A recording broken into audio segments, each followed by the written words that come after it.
नमस्कार दोस्तों, नवीन हेयर। आज हम लोग जैसा कि आपको बताए थे कि पहला क्वेश्चन तो हम लोग डिस्कस कर लिए थे कि art and architecture of modern period, ठीक है। अब ये दूसरा क्वेश्चन हम लोग लेकर आए हैं कि फीचर्स या कैरेक्टरिस्टिक्स या significance of modern art and architecture. तो क्या ऐसा क्वेश्चन भी पूछा जा सकता है? हाँ। तो क्या आंसर पूरा चेंज हो जाएगा? नहीं। मतलब जैसा कि आज we have discuss in last class, जो मॉडर्न आर्ट का पहला मतलब क्वेश्चन को हम लोग डिस्कस किए थे, अब दूसरा क्वेश्चन है आज। तो ये 67th बीपीएससी में इस तरह का एक क्वेश्चन आया था। तो इस for this we are discussing, तो हाई चांसेस दैट कि they will ask only modern art and architecture, that's it. But sometime they will write it like this, then will discuss this also, no problem at all. Okay, तो चलिए फिर वही हम लोग एक coat से शुरू करेंगे। तो कोट्स वही है कि मॉडर्न आर्ट क्या है? तो an artistic expression that transcends time, stand as a testimony to the great culture heritage of ancient India. ये आरसी मजुमदार का एक कोट है, इससे आप शुरू कर सकते हैं। तो आप अब देखिए, if you haven't seen the like first video, then it's highly recommended first go and watch that video, then you will get an idea that what actually we are up to. Okay, तो ये चीज़ है। तो इस तरह से हम लोग start कर सकते हैं। और जैसे पहले भी बताया था कि हम लोग उन सब चीज़ों को अपने इंट्रोडक्शन में, चूंकि ये 7 या 8 मार्क्स का क्वेश्चन होगा, तो हम लोग उन सब चीज़ों को छोड़ देंगे कि ये मौर्यन एम्पायर जो है वो 320 से लेकर 185 बीसी शुरू हुआ, ये पूरे सब कॉन्टिनेंट को एक इकट्ठा लेकर आया। तो ये सब चीज़ें हम छोड़ देंगे। फिर यहाँ से हम लोग शुरू करेंगे। Under the rule of Ashoka the Mauryan art reach its zenith, अपना जेनिथ पर गया। और as I told you in last class, it was the transformative period. Why we call it transformative phase? Because we have used like large number of stone and monolithic pillars and all. तो इस for this reason इसको transformative phase बोला जाता है। फिर हम लोग features देख लेंगे। फीचर्स में क्या है? वो मटेरियल एक्सीलेंस है, जिसमें सैंड स्टोन और ये मोनोलिथिक डिजाइन, ये सब हम लोग यूज करते हैं। Religious influence, we all know that कि ये बुद्धिज्म, जैनिज्म एंड हिंदुइज्म का रिलीजियस इन्फ्लुएंस रहा है। अगर आप इन्फ्लुएंसेस दीजिएगा तो एकेमेनिड्स का इन्फ्लुएंस है इस पर, या हेलेनिस्टिक है तो ये इनका इन्फ्लुएंस रहा है। तो ये एकेमेनिड, ये कौन सा है? तो एकेमेनिड मतलब वो पर्शियन वाला था, तो उसको हम लोग देख चुके थे। हेलेनिस्टिक जो अपना हेलेनिस्टिक जो अपना ग्रीस वाला था, तो उसको भी हम लोग देख लिए थे। अब उसका ये क्राफ्टमैनशिप के बारे में हम बात कर लिए थे कि ये sophisticated stone carving and polishing है, बहुत अच्छे से वो सब क्या करते थे। अब देखिए, अब चूंकि since they have asked the significance of modern art और कैरेक्टरिस्टिक व्हाट एवर मतलब it is mention in the question, तो अकॉर्डिंगली आप उसको यहाँ पर मेंशन कर देंगे, ठीक है ना। तो it will, this part will vary according to the question. Okay, तो since like no I have taken this on significance, तो significance of the modern art and architecture, तो अब ये 4-5 पॉइंट, आप जितना पॉइंट आप लिखेंगे उस तरह से एग्जामिनर खुश हो जाएंगे। तो ठीक है, तो ये तो क्या मुझे 6 मार्क्स मिल जाएंगे? नहीं, आप 10 भी लिखेंगे फिर भी 6 नहीं मिलेगा, ठीक है। You will get like 4.5 and 5 maximum, इस तरह से मिलते हैं, ठीक है। अब ये देखिए, ये सिग्निफिकेंस में क्या है कि popularise the use of stone, ठीक है ना। तो इससे पहले स्टोन का यूज नहीं होता था, नहीं, तो ये पॉपुलराइज किया, क्या यूज मतलब स्टोन का यूज को पॉपुलराइज किया। और क्या किए? Refine the stone work in the letter period. तो लेटर पीरियड में भी ये क्या किए थे कि रिफाइन कर दिए थे स्टोन वर्क को, क्या कर दिए थे? एकदम से रिफाइन कर दिए थे। अब आप देखेंगे कि क्या रहता है कि अगर आप उस तरह से इसको देखेंगे कि स्टैंडर्डाइज द स्तूपा डिजाइन, ठीक है ना। तो ये क्या कहते थे? स्तूपा के डिजाइन को स्टैंडर्डाइज कर दिए थे कि मतलब किस टाइप का स्तूपा बनेगा। आप देखें, हम लोग तो स्तूपा की बात करते थे, हम लोग सांची स्तूपा की बात जनरली करते हैं, ठीक है ना। और आप देखेंगे कि मतलब स्तूपा को symbol of Buddhist teaching and उसको जो सेंटर ऑफ मतलब बुद्धिस्ट डिवोशन भी माना जाता है उस तरह से, ठीक है ना। तो ये मतलब स्तूपा के बारे में, तो उसको भी स्टैंडर्डाइज कर दिया गया था कि किस तरह से तोरनाज बनेगा, जो कि एक गेट होगा, फिर उस पर वो मतलब Jatakas story, the previous life of Buddha and all, हम लोग बात किए थे उस पर, ठीक है ना। ये क्या करें? Spread of Buddhist art through out Asia, ठीक है ना। तो एशिया में आप देखेंगे कि ये पूरा, जैसे कि चाइना से लेकर जापान तक ये पूरा फैल गया। फिर आप नीचे जाएंगे तो साउथ ईस्ट एशिया में पूरा उधर फैल गया, थाईलैंड एंड ऑल। तो इस तरह से ये बताया गया कि spread of Buddhist art in the through out Asia. तो इसमें ये किया गया करा कि द रॉक कट केव्स हम लोग बात किए थे, रॉक कट केव्स का पिछले क्लास में, कि आप देखेंगे किस तरह से नागार्जुनी का, बराबर का केव, सब बात हम लोग किए थे ना कि किस तरह से।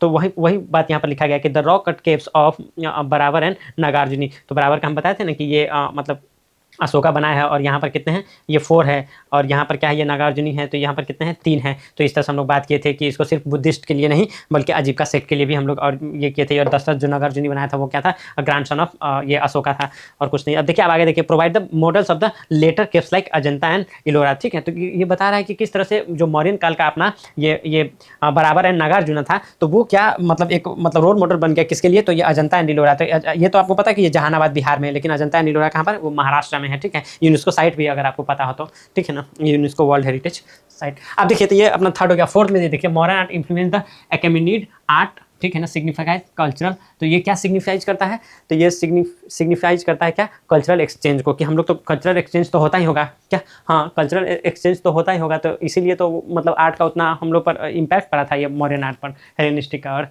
एकेमेनिड का। अब ये देखिए यक्षा एंड यक्षिणी, उस क्लास में बताया था जैसे दीदारगंज यक्षिणी जो पटना में है, ठीक है ना, और ये यक्षा जो मथुरा में मिलता है, तो Yaksha and Yakshini sculpture of modern times, तो ये क्या किया, तो एडेड रियलिज्म एंड डायनमिज्म, ठीक है ना, तो ये क्या कर रहा है, realism and dynamism in the sculpture art, ठीक है ना, तो स्कल्पचर आर्ट में ये रियलिज्म एंड डायनामिज्म ऐड कर देते हैं, ठीक है ना, कि वो मतलब it's like know evolving with time, ठीक है ना। अब ये कह रहा है कि modern approaches to the large scale stone construction, किस तरह से लार्ज स्केल, आप जो पिलर एंड ऑल का नाम लेते हैं, क्या होता है कि मतलब माइट ऑफ द एम्पायर, कि भाई कि कितना ही मतलब स्टेबल एम्पायर था, कितना ही प्रोस्परस एम्पायर था, वो सब फील आता है ना देख के इस तरह से आर्ट एंड आर्किटेक्चर। तो कह रहा है becomes the hall mark of classical Indian architecture, तो अब इंडियन आर्किटेक्चर उसी तरह से मतलब बड़ा बड़ा विशाल बनने लगा था इस तरह से देख के, तो modern approach of large scale stone construction, तो बड़ा बड़ा स्टोन बनाते थे, तो वो एक बेंचमार्क हो गया कि अब we have to do better than this, तो काइंड ऑफ वो बता रहा है कि क्लासिकल इंडियन स्ट्रक्चर का उस तरह से हो गया। अब ये देखिए ये मतलब ऑप्शनल रहेगा, और ऑप्शनल क्या है, if you have some space ना, तो देखिए इसको बड़ा ही हैंडी रखिए, मॉडर्न आर्ट को कुछ भी पूछेगा ना तो इसको आप बना दीजिए, ठीक है ना, ये मतलब ये 1 नंबर तो आपको ज़्यादा दिला ही देगा या आधा नंबर, ठीक है ना, अकॉर्डिंग टू मतलब क्वेश्चन है जो मार्क्स, तो उस तरह से। तो ये मॉडर्न आर्ट हम लोग पता ही है कि कोर्ट आर्ट और पॉपुलर आर्ट की बात करेंगे। कोर्ट आर्ट में हम लोग पैलेसेस की बात करेंगे, हम लोग पिछले क्लास में देखा था किस तरह और पैलेसेस की बात करते हैं हम लोग, तो कुम्हार पैलेसेस की बात करते हैं, तो कुम्हार पैलेसेस जो चंद्रगुप्त मौर्य बना है वो 80 पिलर वाला हॉल है जिसमें कि 3rd बुद्धिस्ट काउंसिल हुआ है, ठीक है ना, जो कि अशोका करवाए थे, तो ये सब चीज़ देखे थे। फिर उसके बारे में फाइयान बोले थे कि उसका बाद मेगास्थनीज बोले थे, तो वो सब चीज़ें हम लोग देखे थे। फिर पिलर्स को देखे थे, पिलर्स में देखे थे कि सारनाथ पिलर किस तरह से था, ठीक है ना, जो मतलब कि अशोका कंस्ट्रक्ट करवाए थे कि ये क्या बोलते हैं उसको, फर्स्ट सेरेमन ऑफ बुद्धा को कमोमोरेट करने के लिए, तो उस तरह से पिलर। और हम लोग देखे थे कि पिलर हमारे यहाँ पर भी रामपुरवा में, लौरिया नंदनगढ़ में, लौरिया आर्यराज में यहाँ पर मिला है, तो वो सब भी हम लोग देखे थे पिछले क्लास में। ये स्तूपाज की बात करेंगे तो स्तूपाज पर भी हम लोग डिस्कशन किए थे कि स्तूपाज किस तरह से मतलब हम लोग सांची स्तूपा की बात किए थे जो कि मतलब यूनेस्को साइट वो भी है, तो उस तरह का भी हम लोग बात किए थे। फिर उसके बाद केव का है, तो केव का तो अभी हम लोग यहाँ पर भी डिस्कस कर लिए कि बराबर है नागार्जुन केव, तो केव, तो ये सब चीज़ें हम लोग लास्ट क्लास में डिस्कस किए। If you haven't watch that video तो उसको एक बार देख लीजिए। कंक्लूजन हमारा वही रह जाएगा कि modern art and architecture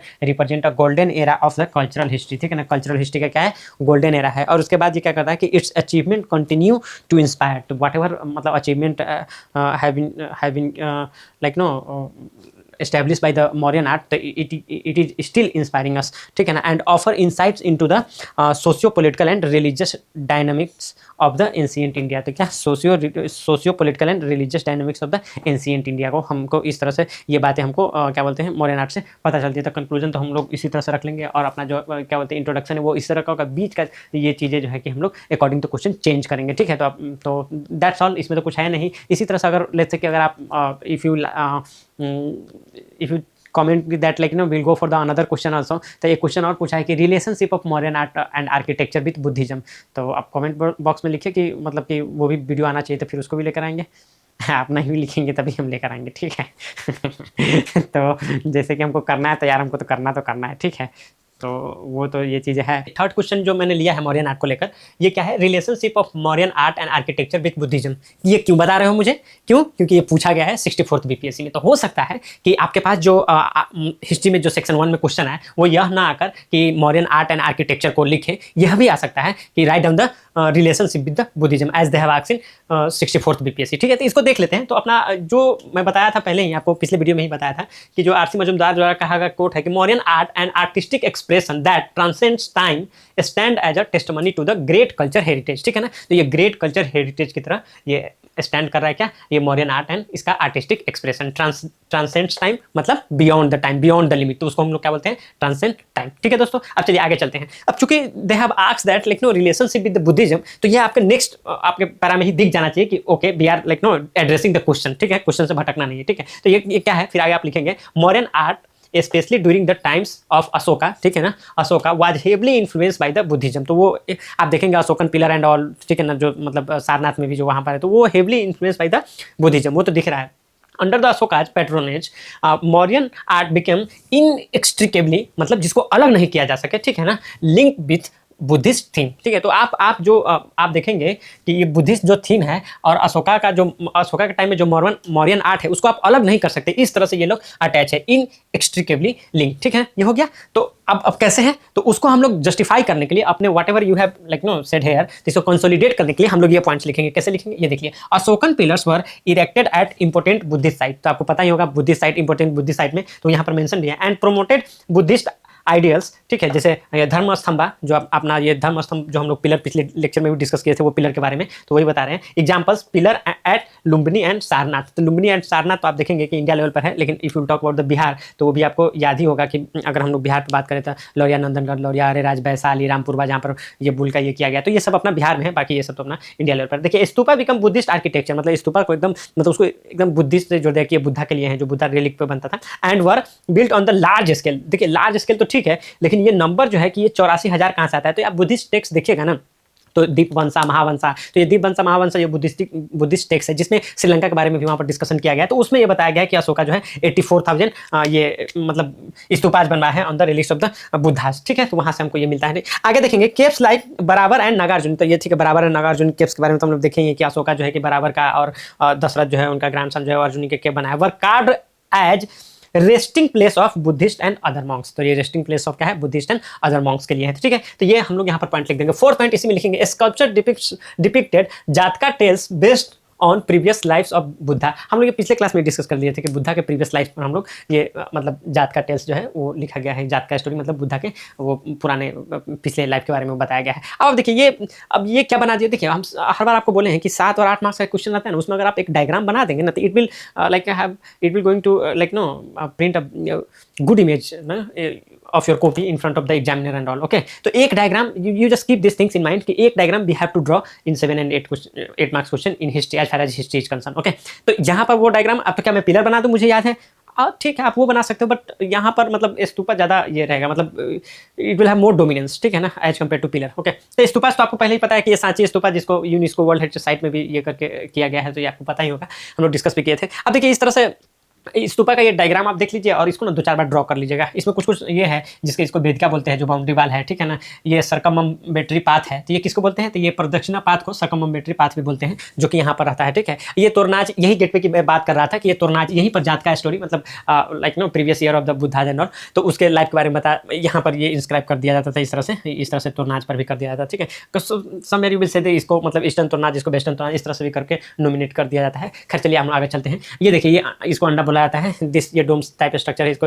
hemispherical डोम भी इसको बोला जाता है, ये हो गया। और यहाँ पर इसको हर्मिका बोला जाता है, ठीक है ना। तो आप ड्राइंग करते समय यहीं से शुरू कीजिएगा, हर्मिका से शुरू कीजिएगा, ऐसे ऐसे लेके जाइएगा, फिर ऐसे कीजिएगा, फिर थोड़ा दूर ऐसे ऐसे बना दीजिएगा, देख रहे हैं ना, ठीक है ना, ऐसा करके बना दे, फिर यहाँ से लेके इस तरह से कर दीजिएगा। तो ये बहुत बड़ा मतलब उतना ज़्यादा, फिर यहाँ पर एक तोरनाच बना दीजिएगा, ठीक है, यहाँ पर ऐसे कर दीजिएगा, फिर ये तोरनाच का ये हो गया, ठीक है। फिर यहाँ पर ये देखिएगा तो ये क्या है, ये आपका मतलब यस्ती हो गया, और यस्ती में ये 3 देख रहे हैं, तो ये 3 क्या है, छतरी है। तो ये छतरी 3 क्यों दिया है बता दो जरा। हाँ, ये 3 छतरी का जो स्टोरी है ना, वो ये है कि ये मतलब कि आप देखिएगा ना कि आप वो त्रिरत्नाज, बुद्धा का त्रिरत्नाज आपको याद होगा कि बुद्धम शरणम गच्छामि, धम्मम शरणम गच्छामि, संगम शरणम गच्छामि जो बोलते हैं ना, तो वही है ये जो आप ये छतरी देख रहे हैं, वो इसी 3 चीज़ को ये डोनेट करता है, जो बुद्धा का त्रिरत्ना है उसी को करता है, ठीक है। अब स्तूपा के बारे में हम लोग पहले भी देखे ही थे, आपको बताया एक धौली स्तूपा बताए थे जो कि उड़ीसा में है। तो वो जो कलिंग बार हुआ था ना, तो कलिंग बार के जो प्लेस, जो वो लोकेशन था, वहीं पर जो क्या है अपना धौली का, उड़ीसा का जो धौली स्तूपा है वो है धौली शांति स्तूपा, अगर आपको याद हो तो। अपार्ट फ्रॉम दैट देखिएगा कि ये धामेश स्तूपा करके नाम है, ये सारनाथ में लोकेटेड है। ये वो जगह है जहाँ पर मतलब बुद्धा अपना फर्स्ट सरमन दिए थे, वो एकदम वो लोकेशन पर ही एग्जैक्ट, तो वो उसका लोकेशन है। और सांची स्तूपा तो एमपी में है, तो यू नो दैट। तो इस तरह से करके ना, मतलब अगर if they will ask question like this, what is the relation with Buddhism, तो इस तरह से ये हम लोग एक्सप्लेन कर देंगे। 7-8 मार्क्स का क्वेश्चन होगा, वैसे कर देंगे क्या, what if they will ask in 38 marks, the chances are very less, but still if they will ask then we will take all the question. जो भी हम लोग 4 क्वेश्चन करने वाले हैं, 4 क्या तुमने तो 3 ही कराया है, एक मैं अभी कराऊंगा, ठीक है ना। वो एक क्वेश्चन और पूछा गया था ना, मॉडर्न आर्ट एंड आर्किटेक्चर का इंपैक्ट इन बिहार, ये ऐसा क्वेश्चन पूछा गया था 60 से 62 बीपीएस में, तो उसको हम लोग ना नेक्स्ट वीडियो में कर लेंगे, ठीक है। अब यहाँ पर देखिए ये जो कंक्लूजन है, ये कंक्लूजन में आप देख लीजिए, तो कंक्लूजन तो हम लोग पहले भी देखे हैं कि modern art and architecture represent a golden era of cultural history, ठीक है ना। ये golden era of the cultural history है। Its achievement continue to inspire and offer insights into the socio political and religious dynamics of the ancient India. तो ये religious dynamics देख ही रहे हैं, तो आप यहाँ पर ये जो मतलब रिलीजियस वाला है ना, तो इसमें यहाँ पर आप लिख सकते हैं कि ऐसा करके मेनली बुद्धिज्म, ठीक है ना। तो इस तरह से करके आप इसमें मेनली मेनली यहाँ पर बुद्धिज्म करके आप ये कर सकते हैं, ठीक है ना। तो ये आप यहाँ पर ऐड कर दीजिएगा, मतलब यहाँ पर ऐड कर लीजिएगा, ठीक है। इस तरह से कर लीजिएगा कि ये जो रिलीजियस है ना, रिलीजियस के बगल में ऐसा लिख दीजिएगा कि मेनली बुद्धिज्म, तो ये बुद्धिज्म को ही ये करता है, बुद्धिज्म को ही ये मतलब जनरली डोनेट करता है। तो इससे क्या होगा ना कि यहाँ पर जो क्वेश्चन पूछा गया ना, तो उसको हम लोग चूंकि यहाँ पर तो एड्रेस कर ही दिए हम लोग इंट्रोडक्शन में, तो उस तरह से हम लोग अगर इसको कंक्लूजन में भी कर देंगे तो it will going to like know have good impression on exam. Last question जो कि हमारा 60 से 62 बीपीएससी में पूछा गया है, क्वेश्चन क्या है, impact of Mauryan art and architecture in Bihar, ठीक है। तो क्वेश्चन ये भी पूछा जा सकता है आपको 7 से 8 मार्क्स में, तो इस for this I have cover this. तो बस वो मतलब आरती मजूमदार के कोर्स हम लोग शुरू करेंगे। डिफरेंस कहाँ से क्रिएट होगा, यहाँ पर देख लीजिए, it is the due to the central place of Bihar in Mauryan times, मतलब बिहार का जो सेंट्रल प्लेस है मौर्यन टाइम्स में, तो उस due to that the historian like Romila Thapar consider ancient history of India as largely the ancient history of the Bihar. So like no how important Bihar is if you talk about the ancient history of India, that historians like Romila Thapar consider it ancient history of the India as largely the ancient history of the Bihar, ठीक है। तो यहाँ से हम लोग ये coat के बाद हम लोग यहाँ पर इसको मतलब इंट्रोडक्शन में इसको लिख देंगे। अपार्ट फ्रॉम दैट देखिए, जब डायरेक्ट क्वेश्चन को हम लोग एड्रेस करते हैं, ठीक है, कि impact of the modern art and architecture in Bihar. First point, Pataliputra as the capital of the Mauryan empire made it the administrative and cultural hub. क्या एडमिनिस्ट्रेटिव एंड कल्चरल हब, जिसको पाटलिपुत्रा को कहते, तो मौर्यन आर्ट का यहाँ पर क्या था, कैपिटल था, ठीक है ना। तो the fortification of the Pataliputra by timber wall and moat, moat वो होता है ना वाल एंड उसके बीच में ना पानी का ये बना देते हैं कि first you have to cross that and then you will reach the palaces and all, तो उसको मोट बोलते हैं, ठीक है। तो क्या है कि the fortification of the Pataliputra by the timber walls and moat laid the basis for the urban planning in the city। मतलब इस तरह से वो तो फोर्टिफाई करने के लिए ये सब किया गया, लेकिन इससे क्या हुआ कि एक नया आइडिया भी निकल के आया, जिससे कि क्या मतलब कि ये urban planning in the city, तो ये अर्बन प्लानिंग सिटी का अर्बन प्लानिंग में भी इसका रोल रहा। अब देखिए, अब थर्ड वन देख लीजिए, कह रहा है कि Ashoka patronage of Buddhism popularize it in Bihar. तो जिस तरह से मतलब उस टाइम सब कुछ पाटलिपुत्रा में था और अशोका इस तरह से पैट्रोनेज दे रहा था बिहार को, बुद्धिज्म को, तो वो बिहार में वो पॉपुलराइज तो ऑब्वियसली होना था, ठीक है। डेवलप लोकल स्कल्पचर ट्रेडिशन, ठीक है ना। आप यक्षिनी आपको याद होता है, यक्षिनी दीदारगंज का, तो वहां से आप ये मतलब इसको एग्जांपल लेके इसको आप कंसोलिडेट कर सकते हैं इस पॉइंट को। अब फिफ्थ वन देख लीजिए, the Mauryan structure like Kumhrar palace. कुम्हार पैलेस आपको याद होगा, जो फायान उस पर कमेंट किए थे, मेगास्थनीज कमेंट किए थे, तो वही कुम्हार पैलेस फर्स्ट लेक्चर में हम लोग देखे थे। तो the Mauryan structure like Kumhrar palace, Barabar and Nagarjuna cave हर लेक्चर में देख रहे हैं। Ashokan pillars at Lauriya and Vaishali, देखिए ना वो मतलब लौरिया एंड वैशाली जो रामपुर एंड ऑल हम लोग बात किए थे। अगर all these are symbols of Bihar historical significance and are important tourist destination. तो अब टूरिस्ट डेस्टिनेशन हो गया है, जैसे मतलब जो इन प्लेसेस पे पिलर है या स्तूपा है, तो वो टूरिस्ट डेस्टिनेशन हो गया। As the centre of Mauryan empire, Bihar became a melting pot of cultural and foreign influences. तो कल्चरल एंड फॉरेन इन्फ्लुएंसेस की जिस तरह से मतलब डिफरेंट कल्चर के लोग यहाँ पर आए और मतलब बिहार एक मेल्टिंग पॉट बना फॉरेन इन्फ्लुएंसेस का भी। अब चूंकि फॉरेन लोग आए तो डिफरेंट कल्चर के साथ आते हैं, ठीक है ना, और उनका डिफरेंट चूंकि डिफरेंट कल्चर के साथ आते हैं तो उनका इन्फ्लुएंस तो बिहार में ऑब्वियसली पड़ेगा। अब since I am telling you that कि अगर 7 या 8 नंबर का क्वेश्चन आए तो अगर इस हिस्ट्री का रहेगा तो गो फॉर वन डायग्राम, ठीक है ना, क्योंकि examiner they are looking for one diagram at least. तो आप यहाँ पर ये gateway of the Lomas Rishi cave, ये लोमास ऋषि केव कहाँ से है, तो हम लोग जानते हैं बराबर केव्स में 4 केव है, तो वहाँ से ही ये लोमास ऋषि केव आया है। तो आप इस तरह से ये क्या बना है, इसी तरह बनता है केव का स्ट्रक्चर, इसी तरह बनता है, आप इस तरह बना के इस तरह, तो ये बराबर केव हो गया, ये गेटवे हो गया लोमास ऋषि केव का, ठीक है ना। अब ये देखिए कंक्लूजन में क्या लिखेंगे, तब बस वही कंक्लूजन है, बस थोड़ा सा इसमें स्लाइड चेंज है। Mauryan art and architecture represent a golden era of cultural history, ठीक है। Its achievement continue to inspire and offer insights into the socio political and religious dynamics of ancient India. यही तक था मतलब पिछले उसमें, लेकिन इसमें जोड़ दिए in general, India in general and Bihar in particular, making it a pivotal chapter in the evolution of the Indian art. तो इस तरह से हम लोग ना इस लास्ट क्वेश्चन को भी टैकल कर लिए। तो see this is how we are going to cover all the topic of history, polity, science and tech. तो ये है, आप know you have to subscribe Naveen quest, ये चैनल को आप सब्सक्राइब कर लीजिए, वीडियो को लाइक कर दीजिए अभी तक देखें तो, and thank you for watching dear. अब हम लोग क्या करेंगे ना, नेक्स्ट वीडियो से हम लोग ये पाला आर्ट पे चले जाएंगे, ठीक है ना, पाला आर्ट को कवर करेंगे। मेरा पूरा का पूरा फोकस ये रहेगा ना कि किस तरह से हम लोग जो शॉर्ट क्वेश्चंस अभी आ रहे हैं या लॉन्ग क्वेश्चन आ रहे हैं, तो हम लोग को एग्जाम पेपर में क्या लिखना है ना, वही कंटेंट मैं आपको दे रहा हूँ। मैं आपको पढ़ा नहीं रहा हूँ, मैं जस्ट मतलब I know that you guys are knowing this all those things. मैं बस आपको वो कंटेंट दे रहा हूँ जो आप डायरेक्टली एग्जाम में लिखेंगे। अगर आप पहले से तैयार करके रखे हैं 2 पेज का, 5 पेज का, 6 पेज का नोट्स अगर उस टॉपिक पे, तो आप एक बार मैच करा लीजिए, and if you get 1 or 2 point new from here then just add it there, that's it, nothing else, ठीक है। तो take good care of your health guys, bye bye. Naveen Kumar is signing off, मिलते हैं next video में, thank you.